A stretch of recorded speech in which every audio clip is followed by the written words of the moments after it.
살아계신 하나님, 오늘 저희들 이렇게 새로운 터에서 예배하게 하심을 감사합니다. 주님, 흩어졌던 성전들이 모여서 약속된 시간에 정해진 터에, 특별히 그 터를 하나님 복되게 하셔서 저희들 그 터에서 주님을 풍성히 누릴 수 있는 주나임 공동체가 되게 하여 주옵소서. 오늘 말씀으로 인도함 받게 하시고 말씀으로 우리의 영이 다시금 하나님께 기쁨으로 나갈 수 있는 그런 귀한 시간이 되게 하여 주시옵소서. 오늘도 우리와 함께 계시는 예수님의 이름으로 기도하옵나이다. 아멘. 여러분, 우리 좌우로 인사하실 때 좋은 일이 일어납니다. 함께 인사하겠습니다. 오늘 함께 말씀 같이 보시죠. 마태복음 26장 32절입니다. 마태복음 26장 32절의 말씀입니다.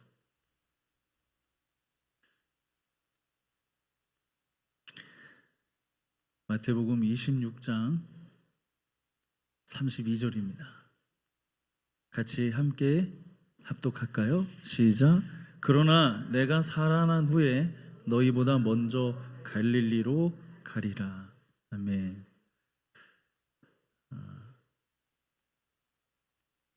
어떻게 그 4월 첫 주를 시작하는 첫 번째 주이기도 하고 저희가 이제 환경을 갖추고 시작하는 그런 시간이기도 합니다. 오늘 이런 시간에 여러분 준비된 영상이 하나 있습니다. 이수연 집사님은 어저께 저희 토요일에 아침 7시부터 시작하셔가지고 작업을 총 작업 시간이 6분 몇 초였거든요. 네, 여러분 그 영상 제작해 보신 분들은 아시겠지만 6분은 60분이나 6시간과 같습니다. 근데 그 흩어졌던 자료들을 모아서 하루 종일 주말을 반납하고 또 영상 제작하고 나서 오늘 저희 같이 만찬하겠다고 해서 고기도 삶으시고 해서 아마 어제는 계속 몸은 댁에 계셨지만 마음과 시간 전체는 아마 교회에 계셨던 것 같습니다. 미리 공개하지 않고 오늘 여러분들하고 함께 나누기 위해서 영상이 준비됐는데 여러분 하나님께 영광의 박수를 드리며 영상을 함께 시청하시죠.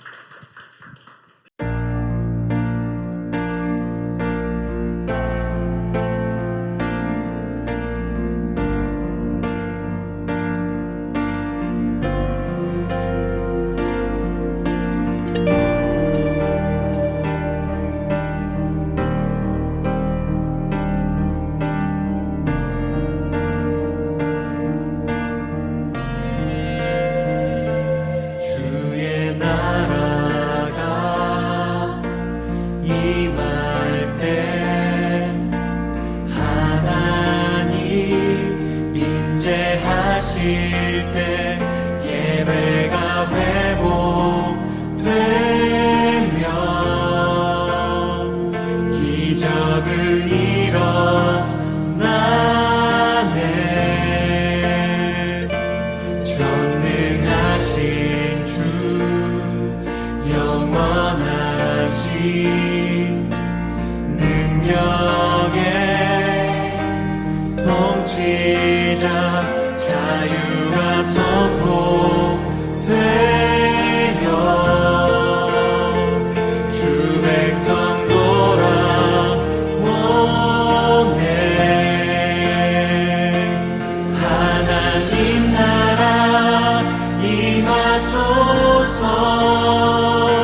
같이 바꿔주고 됐으면 좋겠습니다. 하나님 나라 임하소서. 영광과 존귀 능력과 위엄 놀라운 사랑의 기적의 하나님 지금 이곳에 오소서.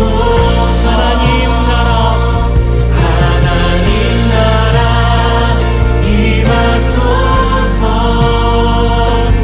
영광과 존귀 능력과 위엄 놀라운 사랑의 기적의 하나님 지금 이곳에 오소서. 한 번 더 같이 고백하겠습니다. 하나님 나라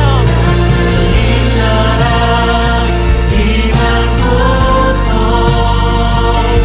영광과 존귀 능력과 위엄 놀라운 사랑의 기적의 하나님 지금 이곳에 오소서. 하나님 나라를 기대합니다. 하나님 나라 임하소서.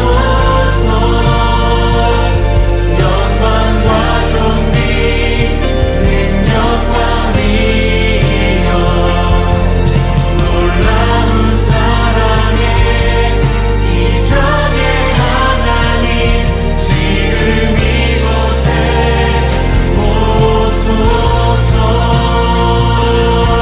한 마음 한 뜻으로 주 높고 위대하심을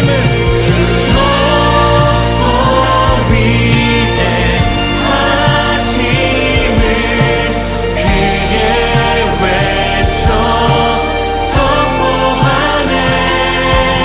만왕의 왕 주 하나님 지금 오소서. 주 높고 위대하심을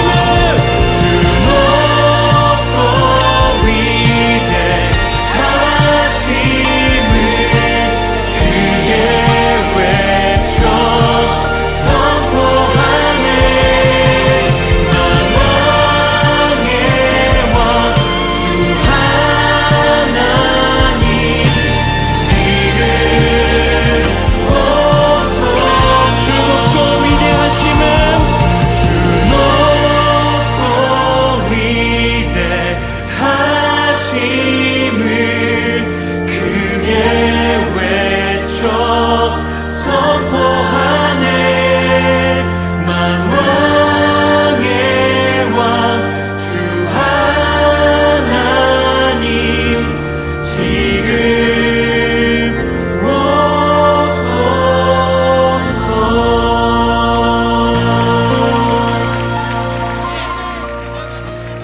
만왕의 왕 되신 주님, 주님을 기대합니다.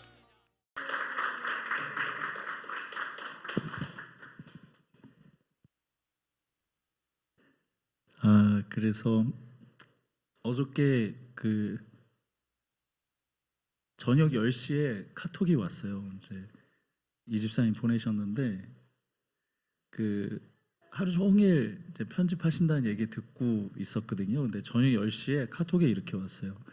목사님, 이번 영상 편집은 너무 힘들었네요. 이렇게 쓰신 거예요. 그래서 제가 힘드셨구나. 그래서 이걸 어떻게 마무리 말씀을 해드려야 되나. 그래서 제가 그냥 대충 집사님 그러길래 너무 넘치도록 하시면 체할 때가 있다니까요 라는 식으로 문자를 보내야 되나, 이거 어떡하지. 그래서 시간이 지나면 제 경험상 저도 어느 날 너무 많이 교회 일에 가담되다가 이것도 아니고 저것도 아니어서 평일에 멘붕 빠질 때가 있었거든요. 근데 제 경험에서는 좀 시간이 지나면 하나님이 그거에 대해서 다 보상하시고 등 두드려 주시고 만져주시는 때가 있어요. 그래서 제가 집사님도 시간이 또 지나가면 하나님이 또 뒤에 다 채워주실 겁니다 그랬는데, 집사님이 이렇게 얘기하신 거예요. 힘든 건 시간의 문제가 아니라 제가 이거 영상 만들면서 울컥울컥해서 이게 힘들었어요. 그러시는 거예요. 그래서 이게 참 신기한 게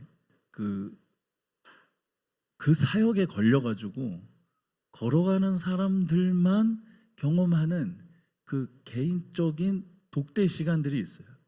하나님과 개인적인 독대 시간들이 있어요. 이게 다른 어떤 것들이 주는, 물론 주중에 아이들하고 밥 먹고 주중에 다른 일들로 힐링할 수 있는 거 분명히 있거든요. 그것도 사는데 나쁘지 않은 거예요. 그러니까 사람들이 주말에 놀러 가고 뭐 애들 키우면서 혹은 돈 벌면서 갖는 그 짜릿한 게 있거든요. 그거가 그 약하다는 얘기가 아니라 차원이 다른 게 있어요. 그게 하나님께 걸려서 하나님과 독대하면서 하나님과 풀어내는 그 시간이 다른 힐링하고 다른 차원이 있거든요. 그래서 이게 정말 여러분, 예수님 부활하셔서 우리 가운데 주신 오늘 우리에게 아는 사람만 아는 그 힐링으로 선물해 주신 줄 믿습니다. 그거 정말 분명하거든요. 그래서 그 힐링에 오늘 함께 예배드리는 저와 여러분이 그 시간 안에서 하나님과 리프레시 되면서 우리 4월 한 달 주어진 일들, 또 무슨 다람쥐 쳇바퀴 도는 것처럼 또 복잡하게 이리 치고 저리 치겠지만 감사한 것은 이 시간들을 통해 하나님이 나머지 시간들을, 그렇죠? 영혼이 잘 돼서 범사가 잘 되는 저와 여러분 될 줄 믿습니다. 여러분 오늘 마태복음 26장 32절 말씀 나누시죠. 유월절을 지킬 때였습니다. 다른 유월절보다도 제자들이 뭔가 의미심장하고 뭔가 이번 유월절은 뭐가 일어날지는 모르겠는데 굉장히 마음이 불안한 그런 시간들이었습니다. 제자들과 그날 저녁 마지막 식사를 마치신 후에 예수님이 제자들을 불러놓고 좀 안 좋은 얘기를 하셨습니다. 그게 오늘 저희가 읽은 그 32절 전에 나와 있는데, 오늘 밤에 너희가 다 나를 버리리라. 기록된 바 내가 목자를 치리니 양의 떼가 흩어지리라 하였느니라. 원래 제자들이 그 전에서부터 이 3년 반 공생의 마지막 타임이 오면서 자꾸 예수님이 난 죽을 것이며 우리에게 좋지 않은 결말이 올 것이다, 이런 분위기와 뉘앙스를 제자들이 좀 싫어했어요. 왜냐하면 그때쯤 될 때 제자들은 어떤 야심이라는 거, 야욕이라는 게 있었거든요. 그걸 뭐 야욕이라고 얘기하면 너무 폄훼하나요? 이게 훨씬 전에 아주 코딱지만큼 작은 나라가 강대국 사이에서 자치 독립을 한 적이 있었거든요. 그러니까 제자들은 그런 시간이 또 올 줄 알았던 거죠. 왜? 예수님이 처음에 좀 황당하게 데뷔하셨지만 3년여 동안에 착실하게 예수님은 정치적 행보를 밟았다고 생각했어요. 그 중에 그 정치적 행보를 밟아서 결국 우리가 어떤 그러니까 대중의 니드와 코드를 맞춰서 예수라는 인물을 앞세워 우리가 어떤 정권을 차지할 거라고 확신했던 때였거든요. 누가? 가룟 유다가. 가룟 유다는 열심당 속에 칼을 품고 다니면서 로마의 압제에서 다시 우리는 그 독립할 것이다라는 생각을 가졌기 때문에 그 유다의 생각과 맞물려 다른 제자들도 우리도 각자 한 자리씩 하지 않을까? 아니 솔직히 이번에 우리들 중에서 내가 가장 많은 좀 공을 세웠다고 생각하는데 라고 해서 서로 주먹 다짐이 있었던 그날 밤, 예수님이 그 찬물을 끼얹으시는 듯한 발언을 하신 겁니다. 뭐요? 오늘 밤 너희가 다 나를 버리리라. 주님은 그날 밤에 오늘 밤 너희가 다 나를 버리리라 하고 나서 오늘 저희가 읽었던 본문을 얘기합니다. 양떼가 흩어지고 내가 죽을 것이다, 이런 얘기를 하신 거죠. 근데 여러분, 여기서 참 미스터리한 예수님의 말씀이 나옵니다. 그게 뭐냐면 내가 살아난 후에 먼저 갈릴리로 가리라. 야, 너 지금 나한테 한 얘기가 뭐야? 너 몇 살인데 나한테 막 하는데 예수님이 오늘 밤 너희가 다 나를 버리리라. 제자들이 갑자기 이렇게 예수님을 쳐다보지 않았겠어요? 그 식사 자리에서. 예수님이 그때 이렇게 얘기하신 겁니다. 내가 다시 살아난 후에 갈릴리에서 다시 만나자. 아, 무슨 얘기셔? 갈릴리에서 다시 만나자 그러네. 너 아까 한 얘기 다시 한번 해봐. 그러면서 아주 난장판이었습니다. 그런데 여러분, 실제로 주님이 체포당하시고 구금되시고 당시 십자가형을 받으시면서 진짜 믿겨지지 않는 일이 제자들 눈앞에 펼쳐집니다. 그게 뭐죠? 예수님이 죽으신 일입니다. 정말 믿을 수 없는 일이었어요. 심지어 그때 가장 그 흉악범들이 죽는 그런 형벌의 방식으로 최고 그 인기를 누리던 그 수장이 거기서 그 사형 선고를 받고 죽는다는 것은 제자들이 생각해 본 적이 없었습니다. 근데 여러분, 여기서 더 특이한 사실, 오늘 본문의 32절에 우리 갈릴리에서 다시 만나자 그랬는데 여러분, 예수님이 십자가에 죽으시고 난 뒤에 단 한 사람도 갈릴리로 가지 않았어요. 원래 오늘 본문이 이게 아니라 다른 거였는데 제가 오늘 아침에 묵상하면서 제가 이 부분에 제가 꽂혔어요. 우리 다시 갈릴리에서 만나 그랬는데 예수님 십자가에 죽으시고 난 뒤에 제자들이 맞아, 갈릴리로 가자, 갈릴리에서 만나자 그러셨어. 이게 원래 정상이잖아요. 그런데 단 한 사람도 갈릴리로 가지 않았어요. 누가복음 24장 12절에 그래도 갈릴리에 가서 기다리고 있었어야 되는 사람이 저는 베드로라고 생각했거든요. 네, 여러분, 누가복음 24장 12절 보시면 베드로 어디 갔는지 보실까요? 베드로는 일어나 무덤에 달려가 굽으려 들여다보니 세마포만 보이는지라 그 된 일을 놀랍게 여기며 어디로 갔다고요? 집으로 갔어요. 아니, 갈릴리로 가야지. 내가 살아난 후에 갈릴리에서 만나 그랬으면 갈릴리로 갔어야 되는 거 아니에요? 이게 왜 이렇게 됐을까요, 여러분? 베드로뿐만 아니라 다른 제자들 중에 일타 제자들은 엠마오라는 곳으로도 가기도 했어요. 엠마오는 갈릴리와 정반대 방향이에요.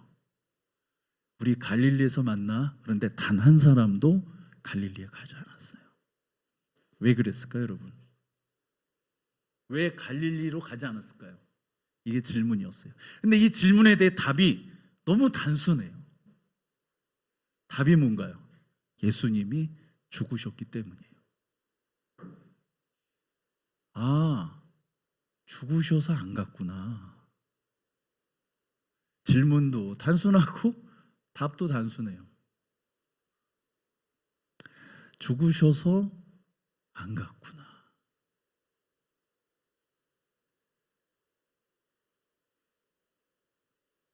우리 지난주에 요셉에 대해서 우리 얘기했죠. 요셉이 꿈을 화려하게 꾸어요. 아주 그럴듯하고 거창하게 꾸어요. 그 꿈이 너무너무 그 화려하고 거창하고 어마어마해서 입에다 담아두기 힘들어 아버지와 그 가족들, 형들 앞에서 내가 이런 꿈을 꿨다고 그 화려한 꿈을 확 얘기해요. 요셉이 그 화려한 꿈을 얘기하고 난 뒤 바로 어떻게? 실제 필드, 현장이 펼쳐지면서 그 현장에서 요셉이 어떤 일을 당하죠? 착고와 자물쇠와 그 수갑과 쇠꼬챙이가 뼈를 뚫을 정도로 돼서 정신을 못 차리고 기절할 정도로 요셉이 어려움을 당해요. 우리 지난주 했던 말씀 기억하세요? 화려한 꿈을 꾸고 나서 그 다음 로드가 뭐였냐면 꼬챙이가 여기 뚫어가지고 이렇게 하면서 정신을 잃을 정도로 필드가 펼쳐져요.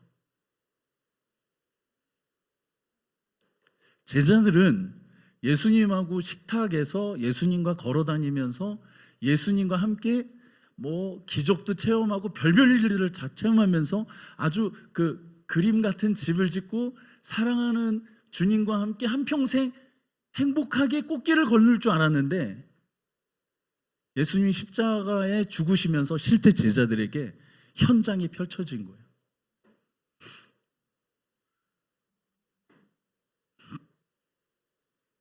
이론과 실제가 너무 다른 거죠.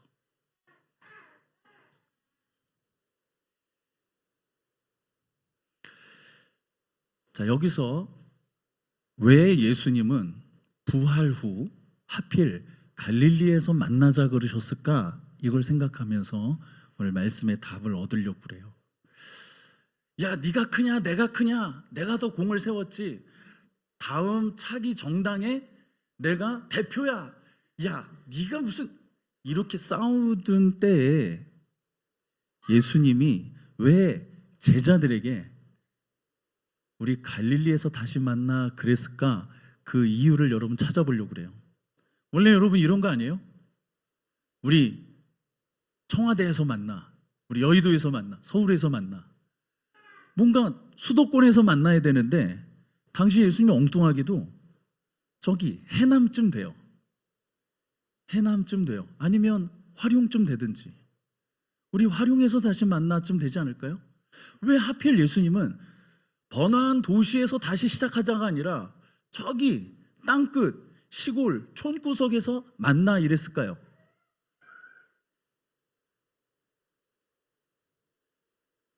왜 그러냐면 갈릴리는요, 제자들이 예수님을 따르기로 시작한 처음 동네여서 그래요.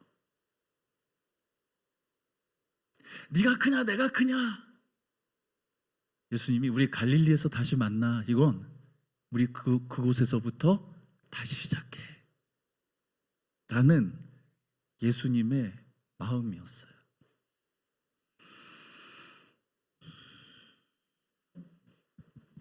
제가 이 본문이 왜 오늘 아침에 생각났냐면, 제가 2년 전에, 그게 11월인가 12월인가 그랬던 것 같아요.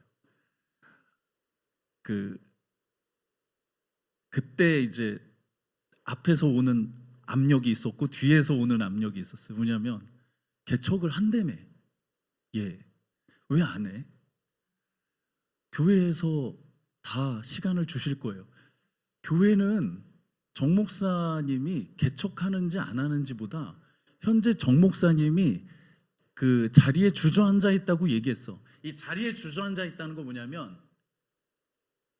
그냥 말은 개척하면서 그냥 교회에서 머물러 있는 거야. 뭐 이런 별 이야기가 많았어요. 제가 그때 참 이번 교회 개학에서도 그러는데, 그 개학에서 걸린 금액이나 당시 이제 개척하겠다고 하는 거나 별일은 아니거든요. 왜냐하면 저는 목회하면서 텐트 메이커도 같이 했기 때문에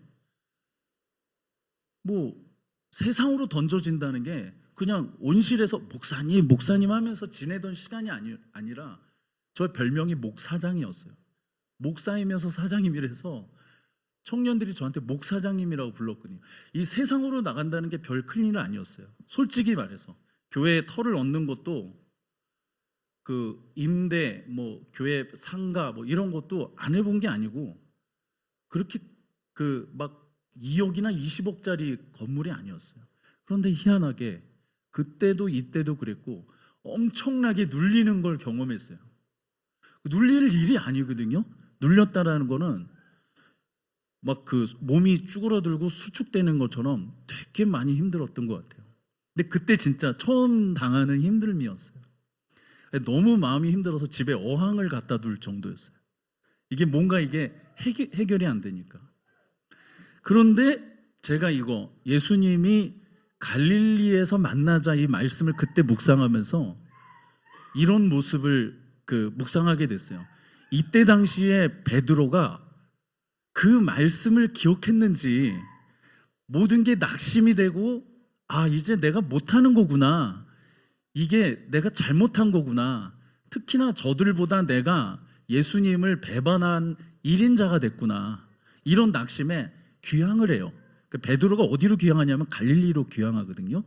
귀향했을 때 베드로가 한 일이 있었어요. 뭐냐면, 나 이제 고기 잡으러 갈래 라는 그의 결심이었어요. 그때 제가 본 그림이 이런 거예요. 여러분 보세요. 3년 동안 창고에다가 그물을 이렇게 묵혀둔 거야. 제가 상상한 거예요. 이렇게 되지 않았을까요? 그물을 묵혀두고 자기는 서울이나 각 지역을 돌아다니면서 예수님하고 막 그 기적 같은 장소에서 막 엄청난 걸 체험한 거예요. 그리고 나서 베드로가 정치적인 생각 뭐 이거 다 하는데 그게 완전히 짜부라졌잖아요. 근데 짜부라진 게 지하 1층에서 지하 10층까지 완전히 낮아진 거예요. 베드로가 완전히 모든 것을 다 포기했어요. 그래서 창구문을 열었더니 그물이 이렇게 산더미 같이 쌓였던 거예요. 근데 그때 153마리 그 고기를 잡았던 자기 기억이 있잖아요. 그 베드로가 뒷모습이 이렇게 보이면서 제가 그린 그림이었어요. 베드로가 그물을 정리하는 거예요. 그 베드로의 그때 그 마음이 어땠을까? 이게 묵상이 됐어요. 그물을 정리하는 거야. 예수님 죽으셨죠. 모든 게 다 숲으로 돌아갔죠. 기대했던 것도 완전 끝났죠. 자기는 뜰에서 예수님하고 눈까지 마주쳤어요. 여러분, 사람 눈으로 얘기하는 거 아시죠? 눈을 딱 마주쳤는데 예수님이 자기를 딱 보신 거예요. 그때 그 예수님의 눈빛, 그런 여러 가지 것들이 막 생각나면서 그물을 막 정리하는데 아마 펑펑 울었을 것 같아요. 그러니까 그때가 제가 금요철야 11월인가 12월인가 금요철야를 갔는데 모든 걸 다 내려놨기 때문에 그냥 예배자로 있었던 것 같아요. 근데 그날 이 말씀이 저한테 들어오면서 그날 너무 많이 울었던 밤이었어요. 엄청나게 울었어요. 근데 참 신기한 게 그때 이 말씀이 저한테 이렇게 들어왔어요. 갈릴리는 마지막 바닥이었어요. 더 이상 갈 수 없는 마지막 바닥이었어요. 저 개인에게 있었어요. 근데 주님은 베드로에게 갈릴리에서 만나자 그런 거예요. 갈릴리는 더 이상 뒤로 갈 수 없는 곳이었어요. 시골 땅끝 해남에서 어디를 가겠어요? 비행기를 타고 대륙을 넘어가지 않는 이상 해남은 대한민국 맨 땅끝이에요. 갈릴리에는 더 이상 뒤로 물러갈 수 없는 자기 바닥의 완전 바닥이었어요. 근데 그날이 저희 바닥이었던 것 같아요. 그리고 예배를 드리고 집으로 가는데 지금도 기억해요. 아팠던 거, 두려웠던 거, 떨렸던 거, 고민되고 자존심 상하고 다른 사람들이 정 목사는 개척 안 하고 주저앉아서 교회에서 저러고 빌붙어 있어, 이런 모든 것들이 싹 사라진 날이었어요. 그게 뭐 사람들하고 얘기하고 해서 사람들이 저를 위로하고 제 억울함을 해명하고 그렇게 해서 풀린 게 아니라 그냥 환경은 여전한데 집으로 돌아가는 길에 새털같이 가벼운 날이었어요. 그게 갈릴리에서 제가 만난 하나님이었어요. 근데 여러분, 여담이지만 그 다음날 낮에 운전하는데 정혜영 집사님이 전화했어요. 죄송합니다, 제가 개인 이름을 호명해서. 그 정혜영 집사님 전화해서 저하고 이제 형제니까 매번 전화하면 다른 얘기 해요. 그냥 사는 얘기 하는데 그날 정혜영 집사가 문득 전화해서 저한테 이런 얘기를 하는, 개척을 할 거야? 라고 물어보더라고요. 근데 그 개척을 할 거야? 라는 물음은 마치 하나님이 저한테 한 번 더 물어보시는 느낌이었어요. 제가 말로 함부로 감히 얘기할 수 없는 마음이 확 들었어요. 그런데 갑자기 어저께 받은 은혜에 제가 개척해야지. 아니, 해야지가 아니라 할 거냐고. 한다고. 그랬어요. 그랬더니 그럼 나도 같이 할게 였어요. 그날이었어요.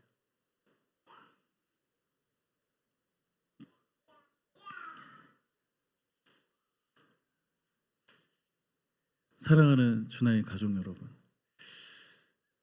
제자들에게 있어서 특히 베드로는 어둡고 미래가 없는 그런 시간이었어요. 내가 참 무모한 삶을 살았구나, 기약이 없는 그런 시간들을 보냈나, 그러던 그 때가 갈릴리 그 자기 창고에서 그물을 정리하고 있을 때였어요. 다 지나간 일이야. 자기가 예수님을 그 뜰에서 막 욕하고 부인하고 침뱉었던 그 자기 모습이 막 생각나면서 자존감이 완전히 바닥을 치던 날이었어요. 근데 여러분, 주님이 부활하시면 부활의 영광으로 막 천사장과 그 호령하는 나팔 속에 주님의 다음 나라를 건국하기 위해 예수님이 분주하실 수 있잖아요. 그런데 여러분, 그날 예수님이 갈릴리로 가셨어요. 가장 낮은 곳에 가장 희망이 없다고 하는 베드로를 찾아가신 게 오늘 이 막 주먹 다짐을 하는 제자들 앞에 우리 갈릴리에서 다시 만나, 그 약속을 지키신 거예요. 제자들은 한 명도 갈릴리에 오지 않았지만 때가 되어 그 갈릴리에서 다시 제자들을 만나시고 육체가 아니라 부활체로 만나셨어요. 할렐루야. 이걸 부활체라 그래요. 왜 체가 붙냐면 몸은 있는데 그 성질이 다르기 때문에 부활체라 그러는 거예요. 육체는 이 시와 공간을 못 뚫어요. 육체는 이 벽에 갇히게 돼 있어요. 근데 부활체는 여러분, 우리가 영화 인터스텔라나 다른 데서 보면 블랙홀이나 이런 다른 공간과 시간이 초월되는 그런 장소와 그런 원리들이 있잖아요. 부활체는 시간과 이런 물리적인 벽을 상관하지 않고 넘어가니 문 닫힌 폐쇄 공간에 예수가 부활체로 뚫고 벽을 들어가 제자들을 만나신 거 아니에요. 예수가 죽은 자의, 잠자는 자의 첫 열매가 되셨다는 건 1번 사과가 나왔으면 그 나무는 2번에 오렌지가 나올 수 없어요. 1번 첫 열매 예수가 나셨으면 2, 3, 4, 5, 6, 7, 8, 9, 10 나머지 모든 우리도 예수와 같은 모습으로 나올 거예요. 할렐루야. 우리 개척 초기에 허창욱 형제 기억하시죠? 지금 부활체로 시와 공간은 다르지만 우리와 함께 있는 줄 믿습니다. 왜? 부활의 15번째 열매니까. 그리고 16번째 저와 여러분이에요. 오늘 말씀에 여러분, 우리가 그의 죽으심과 같은 죽음을 죽어서 그와 연합하는 사람이 되었으면, 예수의 부활은 예수의 부활만 아니라 그와 같이 동행하는 사람들은 같은 죽음과 같은 부활에, 그래서 죽음에도 연합하고 부활에도 연합되어 있는 줄 믿습니다. 육체를 가지고 부활체를 기다리며 사는 저와 여러분이 오늘 주나님의 모든 가족들입니다. 우리 중국에서 혹은 중국의 박 목사님과 함께 혹은 여기 한국에서 스티그마나 혹은 웨이 목장이나 혹은 주나임의 오늘 주일같이 우린 성경을 피고 좋은 환경에서 예배드리면 내일부터 꽃길이 열릴 줄 알았겠죠? 아니잖아요. 꼬챙이가 뼈를 뚫고 지나가도록 주중에 세상은요 살벌하죠. 세상 사람들은 먹고 산다고 혈안이 돼가지고 돈 한 푼이라도 벌어보려고 돈 1,000원에 돈 10,000원에 막 욕을 하며 사는 세상이에요. 일을 하면 임금을 주지 않는 아주 각박한 세상이에요. 여기서 어떻게 살아남는다고요? 여긴 중국보다 덜한가요? 더하죠. 여긴 경쟁이 치열해요. 근데 어떻게 살 건데요? 먹고 살기 위해서? 도 같은 세상 사람들은 먹고 살기 위해서 살지 않아요. 도 같은 세상 사람들은 사랑하고 위하고 아껴서 살아요. 예수가 없는데도. 근데 예수가 있는데도 사랑하며 아끼지 못하고 각박하며 살아요. 예수가 없는 사람이 사랑하고 아끼고 위하면서 더 잘 살아요. 예수가 있는 사람은 예수가 있는데도 각박해서 가지고 있는 주신 복을 누리지 못해요. 그러나 사랑하는 주나의 가족 여러분, 요셉이 뼈를 뚫어내는 막 정신을 차릴 수 없는 고통 속에 있었을지라도 오늘 베드로가 갈릴리 그 땅 끝에 정신을 못 차리고 혼미해서 완전히 기절할 정도로 마음이 힘들었지만 예수님이 베드로를 방문하시고 그리고 예수님이 생기로 회복하신 성령이 그 육체에 임할 때 부활체가 되므로 지어져 가기 시작한 줄 믿습니다. 부디 예수님으로 행복해서 부디 예수님으로 리프레시 돼서 전에 내 속에서 끌어내던 물들은 쓴 물이지만 예수님으로부터 리프레시 되면서 어디서 그런 아이디어가, 어디서 그런 의욕이, 어디서 그런 사랑이 나오는지 몰라 그 사랑을 주중에 퍼주는 주나의 모든 가족들 되시기를 주님의 이름으로 축원합니다. 오늘 성찬이 준비되어 있습니다.